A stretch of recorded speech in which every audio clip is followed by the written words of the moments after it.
All right, let's get into it. So, just a quick disclaimer, I'm definitely going to have this linked in the description so you can use this budget planner for free. But here is the first page, and what you're going to see is a few things. One is how to set this budget planner up. Here you're going to see that step one is to add your set currency. So we're going to be working with US dollars. And then step two is you're going to enter the budget year. So whatever year that is going to be for you, it is currently 2025 right now at the moment.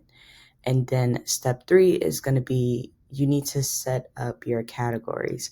So basically, there's going to be 20 subcategories, and under each of the 6 main categories for a total of 120 subcategories. So this means that you have plenty of space to write in exactly what you're trying to track in order for your finances to grow. So here, your transaction logs is basically a space for you. Let's say if you're in a space in your life where you have a clean slate and you notice that your finances are, kind of unbalanced, and you notice a pattern that you spend too much money eating out. Well, here you can track something specific. So here you can write the date, you can add a category, a subcategory, and then write in your budget, so how much it cost and actual, and then what account it came from, and then you can write a description for what it is if you want to track something very specific. So that is what the transaction tracker is for. Here you're going to see monthly tabs. So it is a 12-month planner. So here a chart is going to populate with your income, your expenses, your savings and investments, and then your bills and subscriptions, and then especially your debt paid. All of this is going to fluctuate month to month, but if you accurately put in all of your numbers, then you would see what the best results, right? So here also there's a built-in calendar, and honestly, this is a good feature because we all use our Google calendars, but if there's something specific, like let's say a reoccurring charge, like rent, if you rent a home, you can put this reoccurring charge on the calendar. And so I think that that is a really great tool to use here in this budget planner. And then honestly, if you want to see how your finances are performing annually, I also have this annual review built into the sheet where you would see your total income for the entire year, your total expenses, so how many things that you spent money on, the total amount of your bills over the year, and then your total savings and your total investments, and then of course the total debt paid. And this right here is going to be your North Star. Why? Because in order for you to then create a plan or even make projections on where your finances are going to be the next year, you literally would have to track your finances over the 12 months in order for there to be an estimate. And this page right here basically helps you project where you stand, and this is where you can determine success for yourself. So, yep.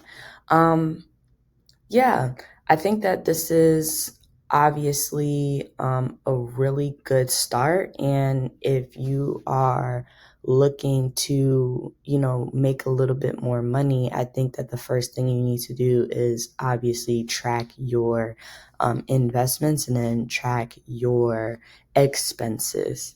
And so here I'm on the guide page, and then the next page is the setup page.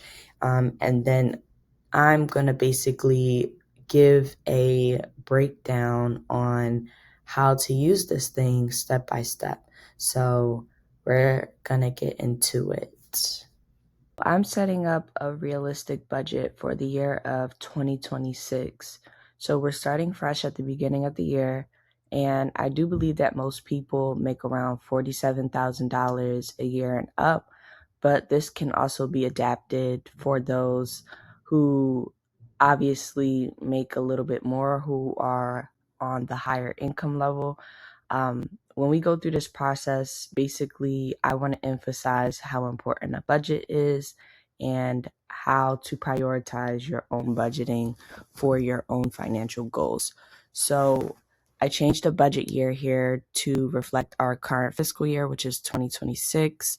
And here, like I said, in this section over to the right, you're going to add all of your categories. So here in the income section, you're going to put your full-time salary.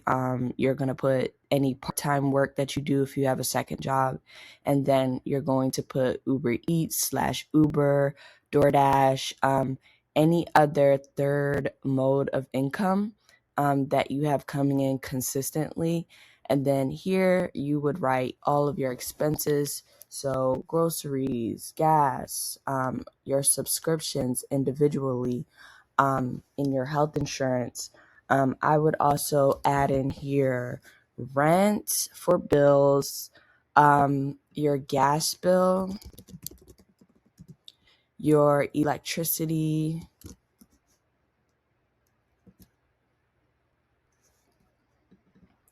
your internet,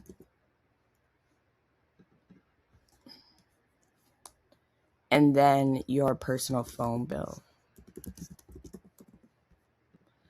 Here, you're going to write, your savings accounts. So I have 2 savings accounts.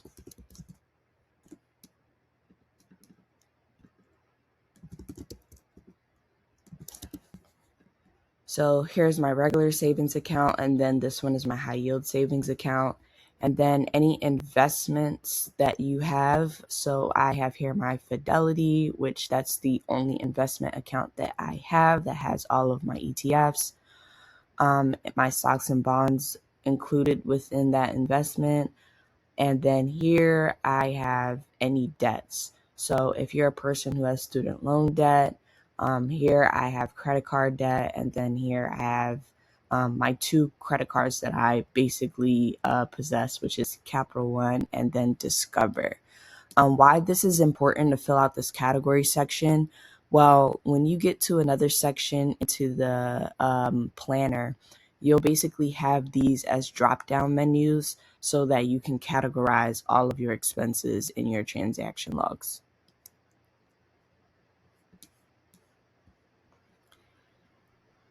And then here, it's basically giving you a chance to write your due date for when all of your bills are due throughout the month and how much on average that bill usually costs.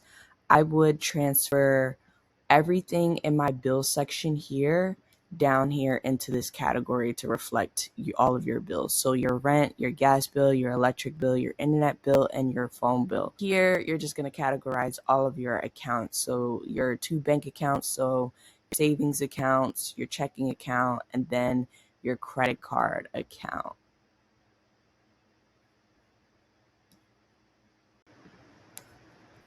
All right, so we have to remember that everything in this entire spreadsheet from the course of January up until December is affected by whatever you put in this setup tab here. So if you have more expenses like groceries, fuel, your subscriptions, and your health insurance, let's say if you have a car note, you would have to enter it here in your categories, and then you will see it populate over here as a new item. Usually it will pop up. This is just an example. Let's just say that your expenses are just $150 towards groceries, but your income here is about $2,950, and that is per month. So, and then we click over to annual review. that our total income is actually $2,950. It says here that our budget is $3,000. That would obviously be incorrect. Your budget has to be less than your actual income. And as you can see here, if that was the case, then that means you will always be in a deficit. But as you can see here, let's say that our bills was just a grocery bill and it was only $150 per month.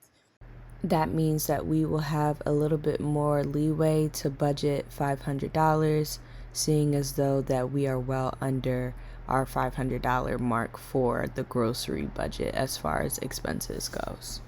This tab is going to be the most important tab because it's an annual dashboard. And honestly, when you put everything in, all of these sections will populate. So it'll have a circle graph of your annual summary. It will have a bar graph of your income, your expenses, your bills and subscriptions, and then it will also measure your income, your expenses, your bills and subscriptions over the course of 12 months. And then down here, you can see a bar graph of how much your bills cost versus how much your total income is versus your expenses.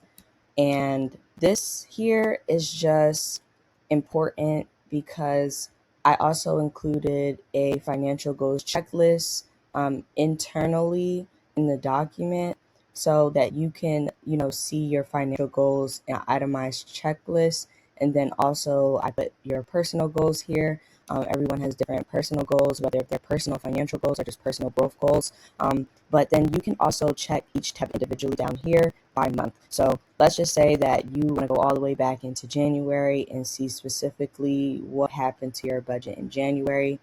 You will click on the January tab and you will see your income you brought in for the month of January. Again, your expenses, your savings and investments, and your bills and subscriptions.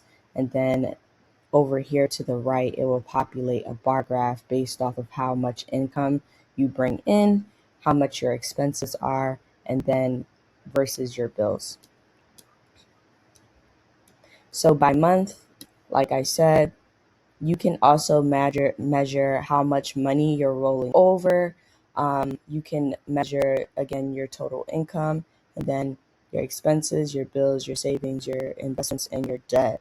The rollover is optional. Again, the rollover is basically money that you have left that you want to put somewhere else. And then here I have a graph embedded in here that says how much money you have left to budget. So this is calculated based off of your income minus your bills and expenses, and then it will populate how much money you have left to basically budget or money that you have left to spend. And as you can see here, based off of what I put into the graph, we have $948 left to budget. You can allocate that to other things in your life. You can allocate it to a investment fund. You can allocate it to everyday spending if you would like.